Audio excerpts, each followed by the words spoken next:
जय हिंद फ्रेंड्स। तो घटना चक्र के टफ क्वेश्चन की सीरीज़ में हम लोगों ने यहाँ तो क्वेश्चन कर लिया था, अब यहाँ से स्टार्ट करना था।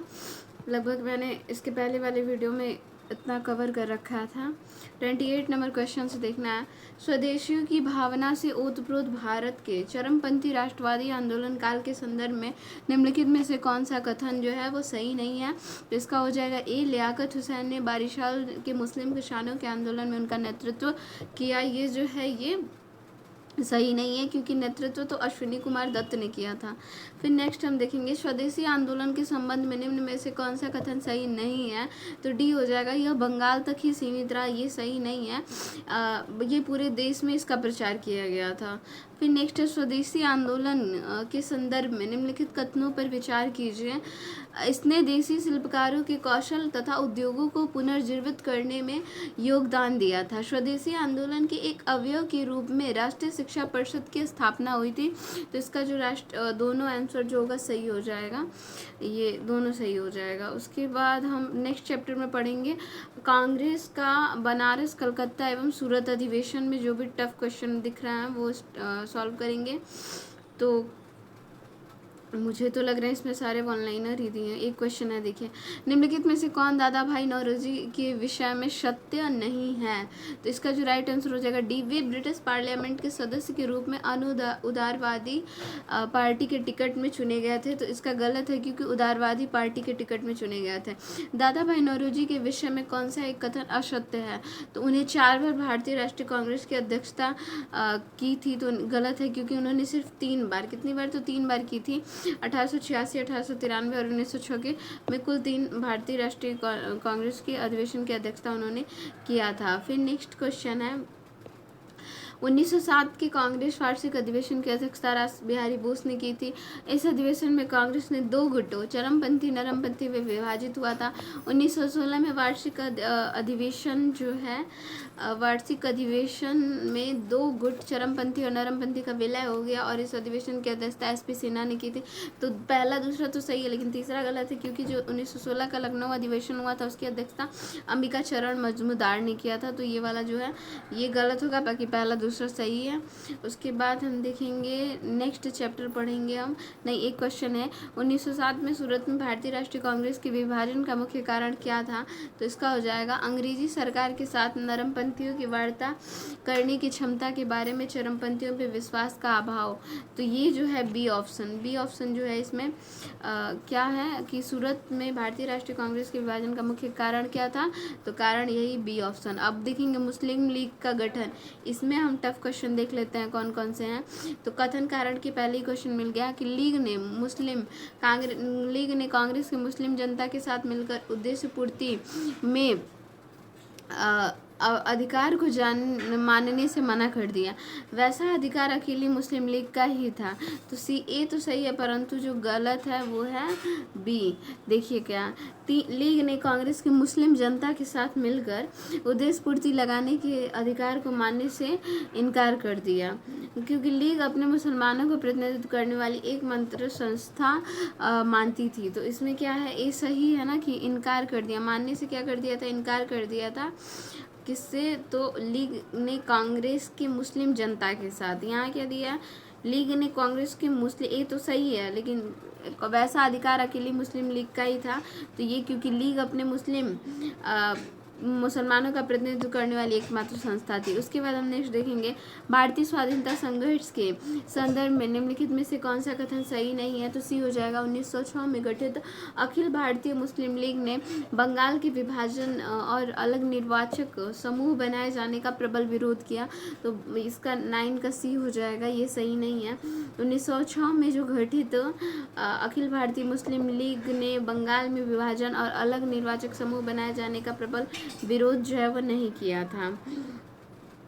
और बाकी सारा सही है भारतीय स्वाधीनता संघर्ष के बारे में। उसके बाद हम नेक्स्ट देखेंगे इसमें टफ क्वेश्चन, 1906 में मिंटो से शिमला में मिले मुसलमानों के शिष्टमंडल ने प्रार्थना की कि मुसलमानों के लिए एक पृथक निर्वाचक मंडल बनाया जाए।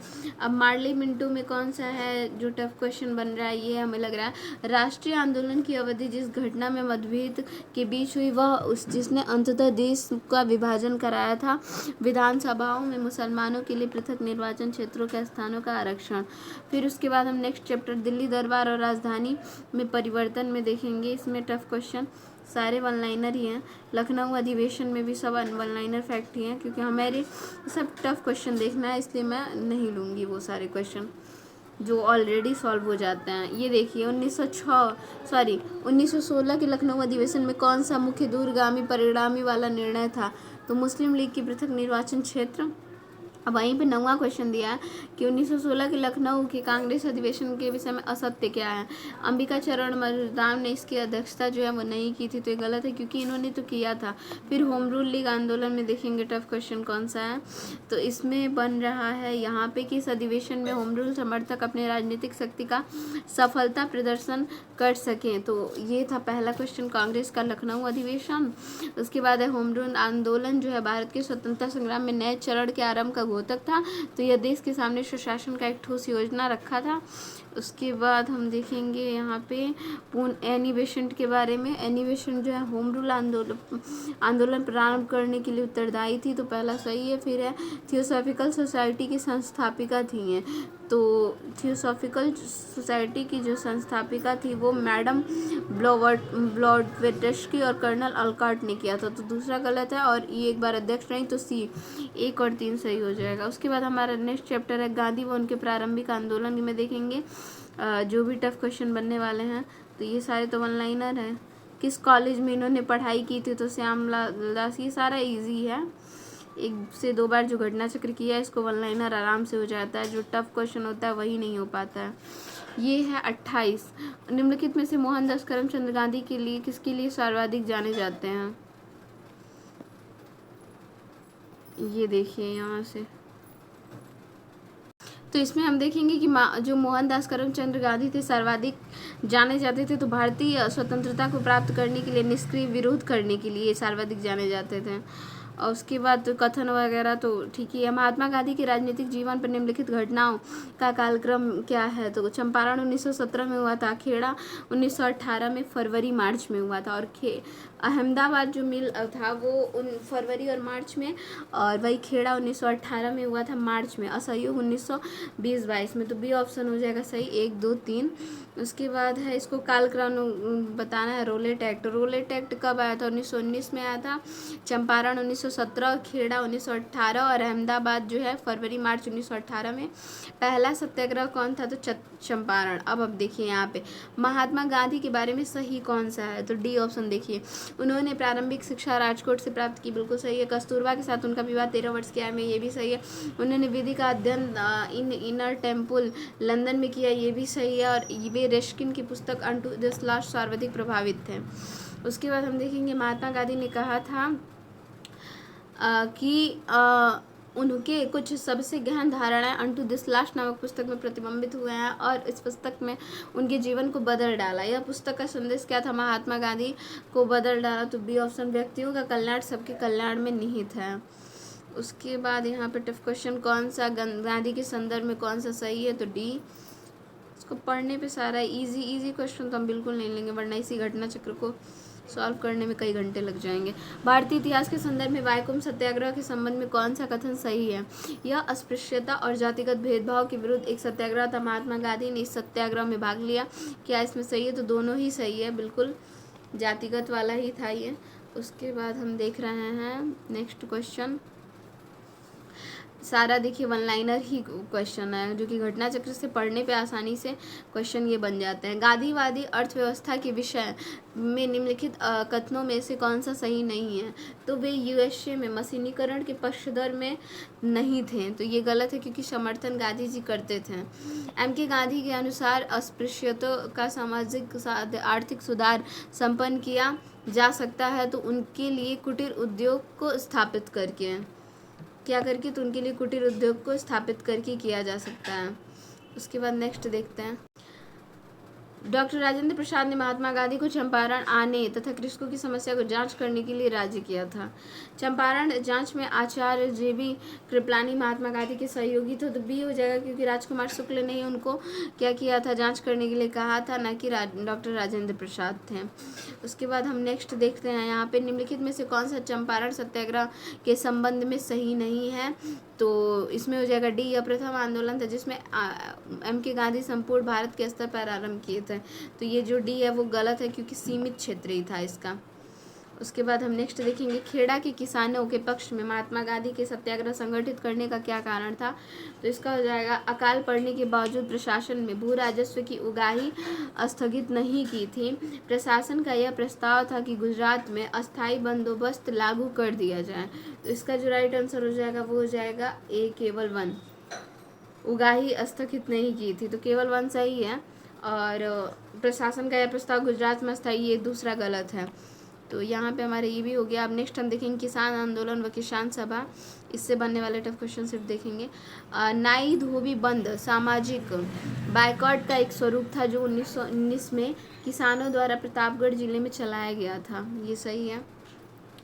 नेक्स्ट यहाँ से देखते हैं कि सहजानंद सरस्वती जो थे इनका संबंध बिहार से था।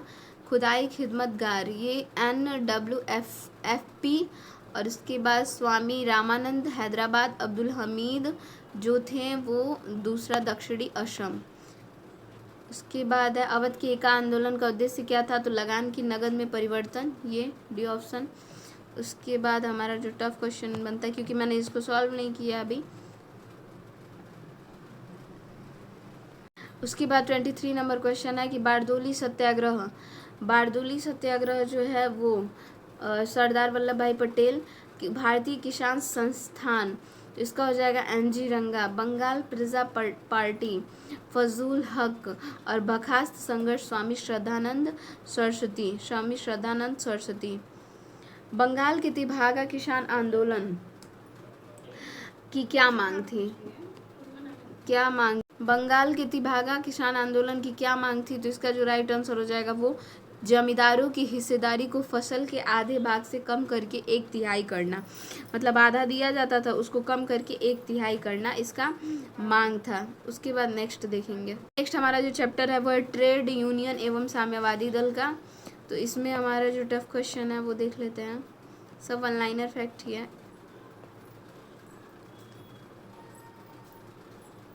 इसमें सारा वन लाइनर फैक्ट ही है। अब नेक्स्ट लेक्शन पे हम देखते हैं रोलेट एक्ट और जलियांवाला बाग हत्याकांड। देखिए पहला ही क्वेश्चन, भारतीय स्वतंत्रता संग्राम के दौरान रोलेट एक्ट ने किस कारण से सार्वजनिक रोष उत्पन्न किया। तो कौन सा कारण था। तो इसका जो राइट आंसर हो जाएगा वो हो जाएगा सी, इसने लोगों को बिना मुकदमा चलाए जेल भेजने के लिए अधिकृत किया था। उसके बाद है रोलेट एक्ट का लक्ष्य क्या था, बिना मुकदमा चलाए, तो वो भी सही है, इसका बी। फिर रोलेट एक्ट के संदर्भ में रोलेट क्या है, सही कौन सा है इसमें। तो रोलेट अधिनियम सेडिशन कमेटी जो है की सिफारिश आधारित था, तो ये पहला सही है। उसके बाद रोलेट सत्याग्रह में गांधी जी ने होम रूल का उपयोग करने का प्रयास किया था, तो बी दूसरा भी सही है। साइमन कमीशन के आगमन के विरुद्ध में प्रदर्शन रोलेट एक्ट सत्याग्रह के साथ साथ हुआ था, तो ये बी जो है सही है, लेकिन ये गलत है। साइमन कमीशन के विरुद्ध में तो साइमन वापस जाओ के नारे लगे हुए थे। रोलेट एक्ट का भारतीय राष्ट्रीय कांग्रेस के विरोध किया क्योंकि इसका लक्ष्य क्या था, व्यक्तिगत स्वतंत्रता को सीमित करना। उसके बाद नेक्स्ट टफ क्वेश्चन है, जलियांवाला बाग प्रदर्शन के लिए लोग जमा हुए थे क्यों। तो किचलू और सत्यपाल जो थे वो बंदी बनाने के विरोध प्रदर्शन में सब लोग वहाँ पे जमा हुए थे जलियांवाला बाग हत्याकांड में। फिर यहाँ से कथन कारण वाले क्वेश्चन बन रहा है। रविंद्रनाथ टैगोर ने नाइटहुड की उपाधि को त्याग दिया, वे असहयोग आंदोलन में भाग लेना चाहते थे, ए सही है, लेकिन क्या आर गलत है, क्योंकि नाइटहुड की उपाधि जो है उन्होंने त्यागी थी, लेकिन उनका कोई उद्देश्य नहीं था कि वो असहयोग आंदोलन में भाग लेना चाहते थे। उसके बाद दिया है निम्नलिखित घटनाओं को सही क्रम में बताइए। जलियांवाला बाग नरसंहार, फिर सत्यपाल को बंदी बनाया गया, उसके बाद 1919 का अमृतसर अधिवेशन, तो ए हो जाएगा क्योंकि पहले दूसरा हुआ था। डॉक्टर सत्यपाल और सैफुद्दीन कुचलू को 9 अप्रैल 1919 को अमृतसर में डिप्टी कमिश्नर द्वारा गिरफ्तार किया गया और 13 अप्रैल 1919 को इसके लिए जलियांवाला बाग में प्रदर्शन हुआ और दिसंबर 1919 में मोतीलाल नेहरू ने अमृतसर के अधिवेशन की अध्यक्षता की थी। उसके बाद हम देखेंगे नेक्स्ट जो है टफ क्वेश्चन, इसमें नेक्स्ट आ गया असहयोग आंदोलन। असहयोग आंदोलन में हम देखते हैं इसमें टफ क्वेश्चन ही देखेंगे जो कि कथन कारण और मल्टीपल चॉइस वाले होंगे। यहाँ पे हमारा क्वेश्चन 13 है। नीचे कथन दिए गए असहयोग आंदोलन से कौन सा सही है? इसमें कांग्रेस सर्वप्रथम जन आंदोलन बनी, पहला सही है। हिंदू मुस्लिम एकता में वृद्धि हुई थी, ये भी दूसरा भी सही है। तीसरा, जनता के मन से ब्रिटिश शक्ति का भय हट गया, तीसरा भी सही है। पहला दूसरा सही है, तीसरा भी। ब्रिटेन की सरकार भारतीयों को राजनीतिक रियायतें देने को राजी हुई, तो बी जो चौथा जो है ये गलत है। बाकी तीसरा 3 सही है। उसके बाद हम नेक्स्ट क्वेश्चन देखते हैं। महात्मा गांधी ने असहयोग आंदोलन स्थगित कर दिया क्योंकि चौरी चौरा में हिंसा भड़क गई थी।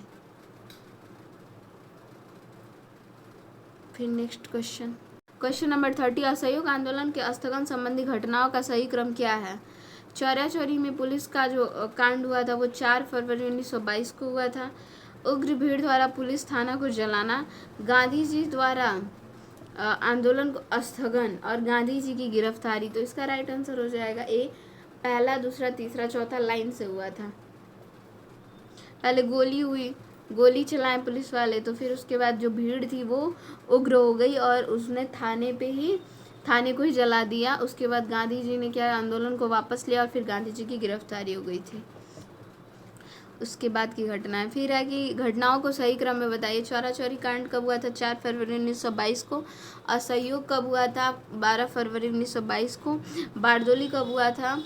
चौरी चौरा कांड कब हुआ था? 4 फरवरी 1922 को। बारदोली जो हुआ था वो 12 फरवरी 1922 को। असहयोग आंदोलन 1922 में हुआ था। सी ऑप्शन हो जाएगा पहले 1, 3, 2। 1923 से 28 के काल में भारतीय राजनीति में क्रांतिकारी कार्यविधियों की पुनरावृत्ति का कारण क्या था? इसका जो राइट आंसर है वो हो जाएगा बी, गांधी जी द्वारा असहयोग आंदोलन का स्थगन था। उसके बाद हम नेक्स्ट क्वेश्चन देखेंगे यहाँ से। निम्नलिखित संस्थानों में से कौन असहयोग आंदोलन के दौरान स्थापित की गई थी?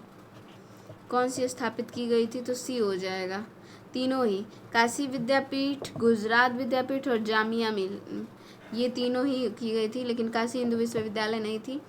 फिर सी ऑप्शन इसमें हो जाएगा। फिर नेक्स्ट हम क्वेश्चन देखेंगे इसमें कौन सही सुमेलित नहीं है, ये 40 नंबर क्वेश्चन। 1940 में क्या हुआ? भारतीय राष्ट्रीय कांग्रेस का लाहौर अधिवेशन हुआ था। कौन सा पूछा है सही सुमेलित है?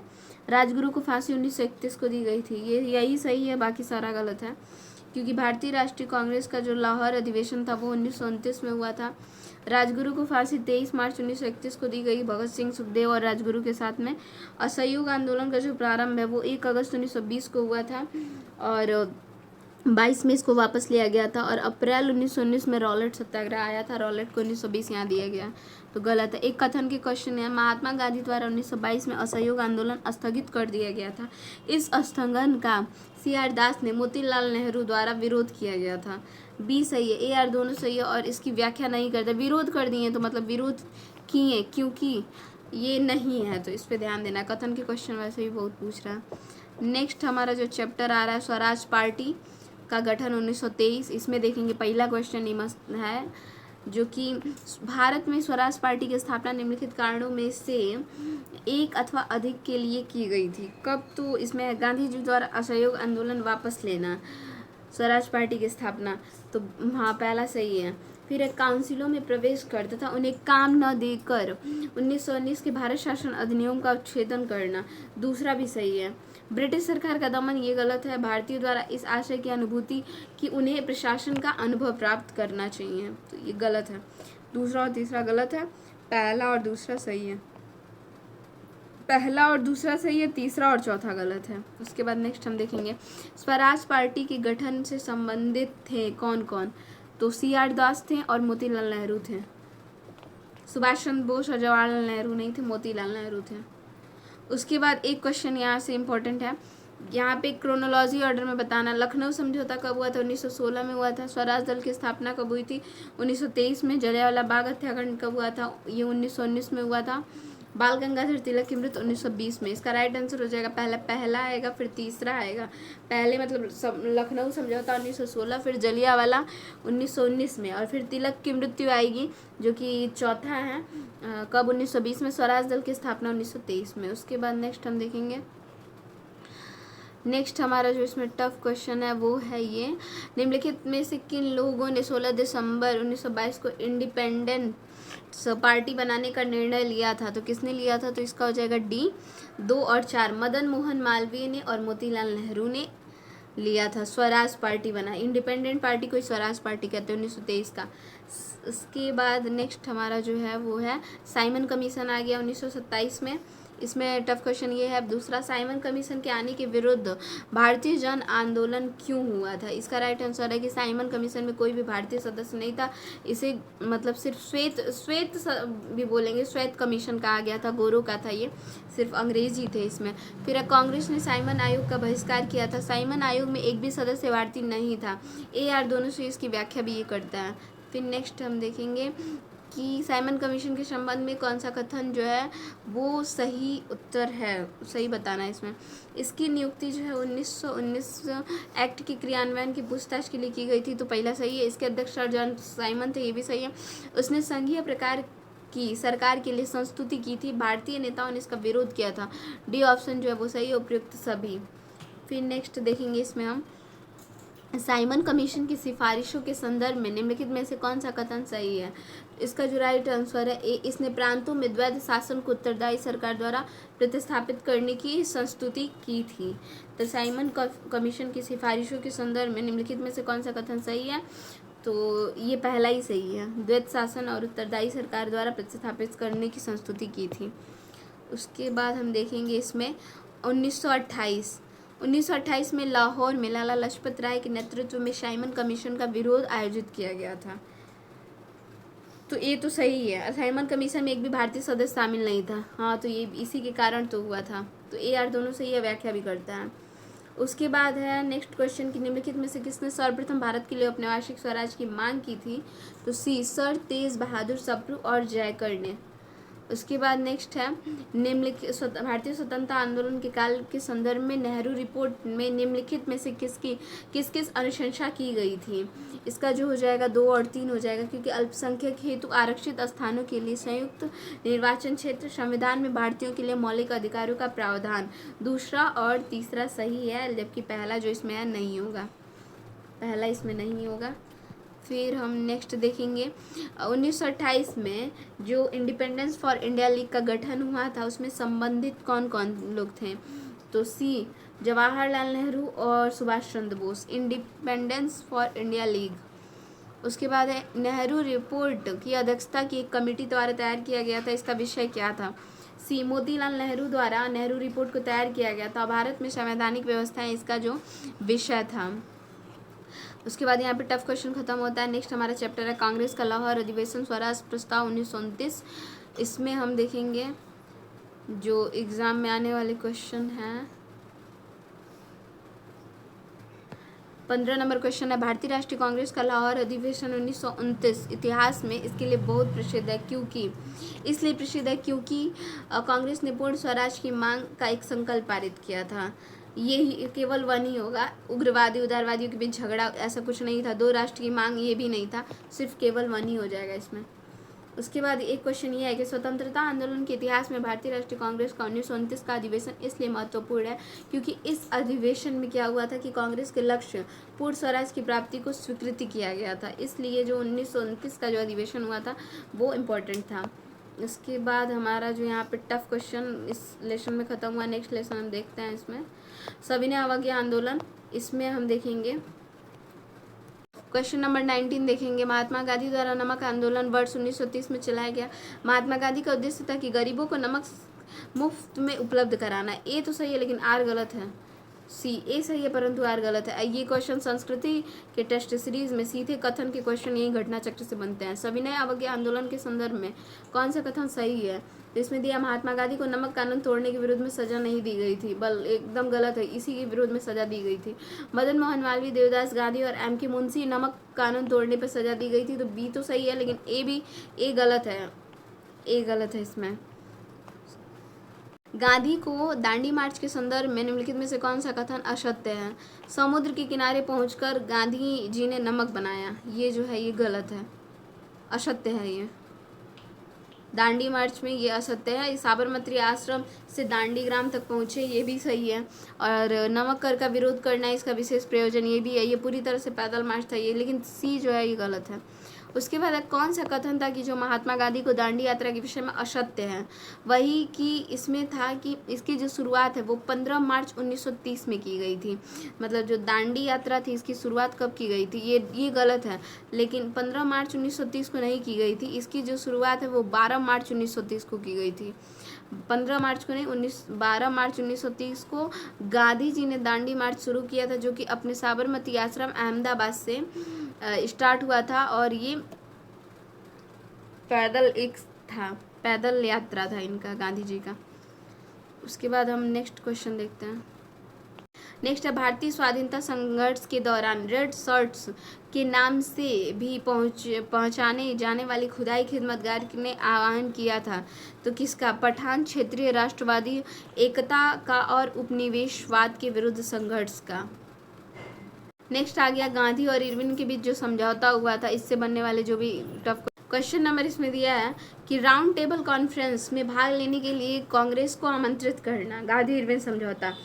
पहला तो इसमें पूछा है कौन सा सही है, तो पहला तो सही है। असहयोग आंदोलन के संबंध में जारी किए गए अध्यादेशों को वापस लेना, दूसरा भी सही है। पुलिस की ज्यादतियों की जांच करने तो गांधी जी के सुझाव को स्वीकृति, तो तीसरा नहीं, गलत है। केवल उन्हें कैदियों की रिहाई पर हिंसा का अभियोग नहीं था, तो चौथा। तो इसमें बी ऑप्शन हो जाएगा। 1, 2 और 4 जो है वो सही है, बाकी गलत। अब नेक्स्ट जो चैप्टर है कराची अधिवेशन, उसमें हम देख लेते हैं कि भारतीय स्वाधीनता संघर्ष से संबंधित निम्नलिखित घटनाओं को क्रम में रखकर सही बताइए। क्या है इसका? द्वितीय गोलमेज सम्मेलन जो है वो कब हुआ था? तो द्वितीय गोलमेज सम्मेलन जो है वो कब हुआ था? तो ये हुआ था 7 सितंबर 1931 को प्रारंभ हुआ था द्वितीय। भारतीय राष्ट्रीय कांग्रेस का कराची अधिवेशन कब हुआ था? तो ये 29 से 31 मार्च 1931 को हुआ था। भगत सिंह को फांसी कब दी गई थी? तो 1931 में। इसको क्रम में हम सारी घटनाएं 1931 में हुई हैं। अब हमको मंथ याद करना है कि कौन कौन सा पहले हुआ था। तो देखिए, सबसे पहले गांधी और इरविन का समझौता हुआ था। गांधी इरविन का जो समझौता हुआ था वो हुआ था 5 मार्च 1931 को। गांधी और इरविन का जो समझौता हुआ था 5 मार्च 1931 को। और वहीं भगत सिंह को जो फांसी दी गई थी वो 23 मार्च 1931 को दी गई। मतलब एक मंथ में 2 घटनाएं। 5 मार्च को गांधी इरविन ने बात की और 23 मार्च को क्या हुआ? भगत सिंह को फांसी दे दी गई थी 23 मार्च को। उसके बाद 23 मार्च के बाद कांग्रेस का जो कराची अधिवेशन हुआ था वो 29 मार्च को हुआ था। मतलब एक मंथ में ही, एक ही मंथ में 3 घटनाएं हुई हैं और तीनों एक ही बात दिया है कि क्रम में बताना है। पहले 5 मार्च को गांधी जी और इरविन में बात हुआ था। उसके बाद भगत सिंह को 23 मार्च को फांसी दे दी गई थी। और उसके बाद कांग्रेस का जो कराची अधिवेशन हुआ था, जो कभी कभी डेट में 29 और 31 मार्च देता है। उसके बाद सबसे लास्ट सितंबर में हुआ था द्वितीय गोलमेज सम्मेलन, जो कि 7 सितंबर 1931 को। पहली बात तो जो ईयर है वो सेम दिया है, मंथ भी सेम दिया है, डेट यहाँ पे बहुत कंपलसरी है याद करना। 5 मार्च गांधी इरविन, 23 को उनको फांसी दी गई भगत सिंह को। 29 को क्या हुआ? कांग्रेस का अधिवेशन हुआ था कराची में। उसके बाद द्वितीय गोलमेज सम्मेलन जो कि 7 सितंबर को हुआ था। फिर नेक्स्ट यहाँ पे एक क्वेश्चन है, टफ ही क्वेश्चन है, ये सारे टफ क्वेश्चन है जो कि IAS के क्वेश्चन है, PCS मेंस के क्वेश्चन है। भारतीय राष्ट्रीय आंदोलन से संबंधित निम्नलिखित घटनाओं को पढ़ें। इसमें दिया है भारतीय राष्ट्रीय कांग्रेस का कराची अधिवेशन। अभी हमने पढ़ा कराची अधिवेशन 7 सितंबर 1931 को हुआ था। उसके बाद दिया राजगुरु को फांसी कब हुई थी? वही 23 मार्च को हुई थी। इरविन समझौता 5 मार्च। तो अब आराम से लग जाएगा कि पहले तीसरा आएगा, फिर दूसरा आएगा, फिर एक क्रोनोलॉजी ऑर्डर के क्वेश्चन। उसके बाद भारतीय स्वाधीनता संग्राम से संबंधित निम्नलिखित घटनाओं पे कौन सा है? तो इरविन का समझौता कब हुआ था? 5 मार्च को। कराची अधिवेशन 7 सितंबर को। भगत सिंह को फांसी 23 मार्च को। अब एक नया डेट इसमें आ गया है, पूना समझौता। पूना समझौता कब हुआ था? तो 3 घटनाएं मार्च की दी हुई हैं। एक घटना अलग है पूना समझौता, जो कि 1932 में हुआ था। 24 सितंबर 1932 को हुआ था पूना समझौता। तो इसका राइट आंसर हो जाएगा कि पहला आएगा। 5 मार्च को गांधी इरविन में बात हुई, 23 को इन्होंने भगत सिंह को फांसी दे दी। 23 को फांसी दे दी तो तीसरा आ गया। उसके बाद आ गया, उसके बाद 23 को इन्होंने जब फांसी दे दी, उसके बाद 29 और 30 में कराची का अधिवेशन किए हैं। उसके बाद पूना समझौता जो है वो 24 सितंबर 1932 को हुआ था। अब हम देखेंगे गोलमेज सम्मेलन। गोलमेज सम्मेलन में बनने वाले टफ क्वेश्चन जो है, डेट यहाँ से सारे याद होते चल रहे हैं। पहला 5वां क्वेश्चन है इसमें कि किन व्यक्तियों ने द्वितीय गोलमेज सम्मेलन में भाग लिया था?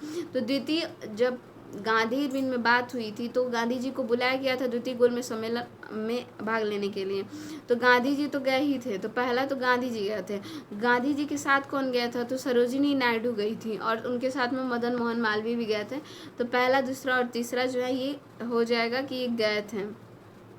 इनके सचिव गए थे महादेव देसाई, प्यारेलाल, फिर मीराबेन और देवदास गांधी भी लंदन, ये लोग गए थे। उसके बाद है इसमें कि जवाहरलाल नेहरू कथन के क्वेश्चन। जवाहरलाल नेहरू ने दूसरे गोलमेज सम्मेलन 1932 में भारतीय राष्ट्रीय कांग्रेस का प्रतिनिधित्व किया था, जो कि गलत है। जवाहरलाल नेहरू थोड़ी किए थे, गांधी जी ने किया था। गांधी इरविन समझौता जो कि 1931 में भारतीय राष्ट्रीय कांग्रेस का दूसरा गोलमेज सम्मेलन में भाग लेना अंतर्निहित था। इसमें क्या हो जाएगा? तो डी हो जाएगा। ए गलत है क्योंकि अध्यक्षता गांधी जी ने की थी, ना कि जवाहरलाल नेहरू ने किया था। आर सही है, आर सही है। अब उसमें हुआ क्या था कि जब 5 मार्च को गांधी और इरविन के बीच में जब बात हुई थी तो उसमें गांधी जी ने कुछ प्रस्ताव इरविन के सामने रखा था। इरविन से कहा था कि भाई मैं अपना सविनय अवज्ञा आंदोलन जो है स्थगित कर दूंगा और मैं भविष्य में जो होने वाला दूसरा जो गोलमेज सम्मेलन उसमें भाग भी लूँगा। तीसरा उन्होंने ये कहा था कि कांग्रेस जो है अब ब्रिटिश सामानों का कभी भी बहिष्कार नहीं करेगी, कभी भी नहीं। कांग्रेस जो है ब्रिटिश सामान का बहिष्कार नहीं करेगी। और चौथा उन्होंने ये भी प्रस्ताव रखा था कि गांधी जी ने निम्नलिखित बातों को स्वीकार किया था। गांधी जी के द्वारा नहीं रखा गया था ये, इरविन कांग्रेस की ओर से गांधी जी ने निम्नलिखित बातों को स्वीकार किया था कि गांधी जी पुलिस द्वारा की गई ज्यादतियों के बारे में जांच की मांग नहीं करेंगे।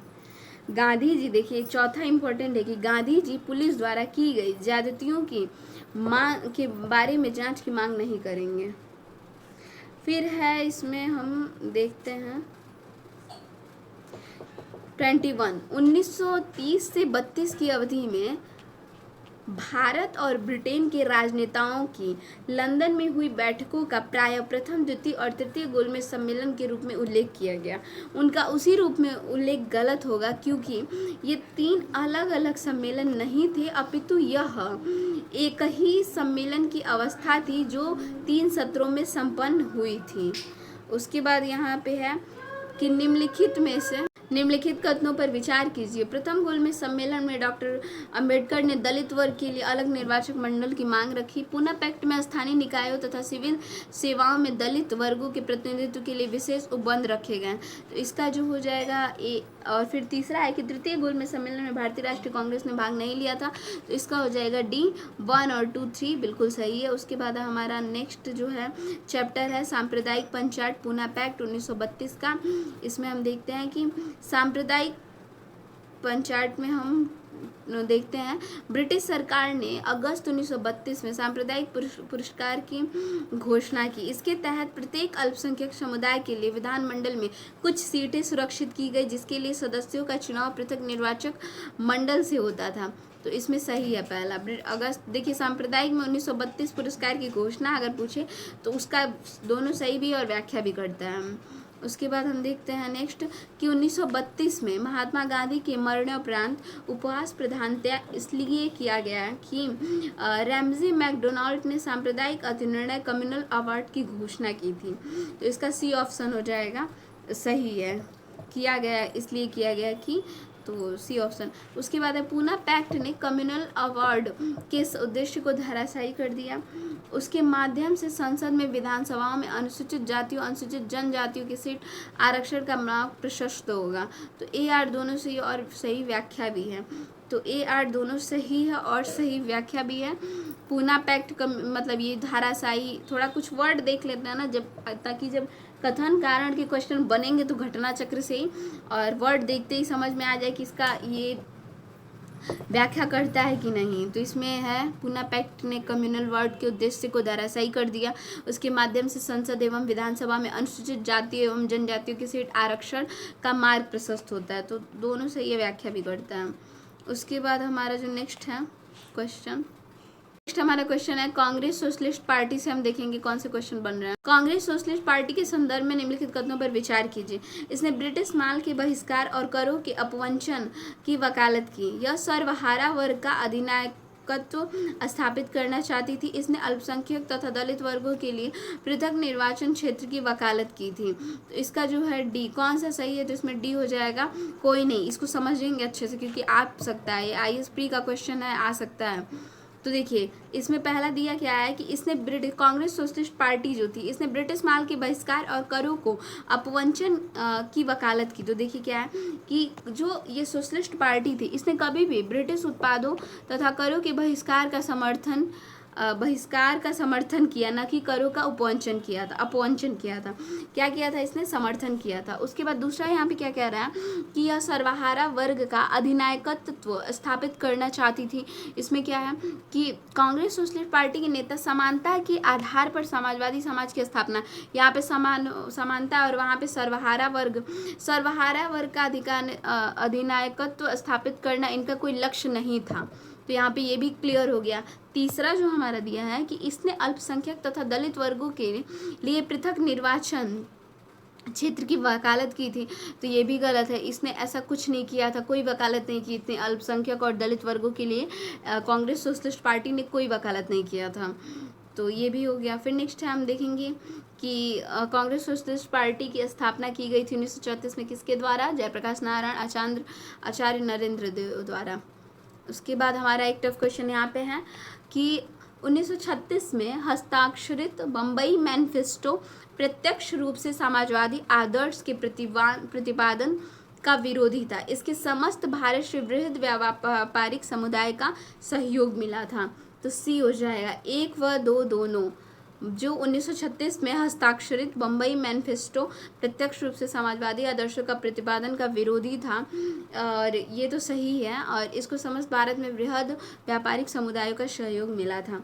तो देखिए 1936 का जो 21 उद्योगपतियों ने बम्बई मैनिफेस्टो पर हस्ताक्षर किए, ये भी सही।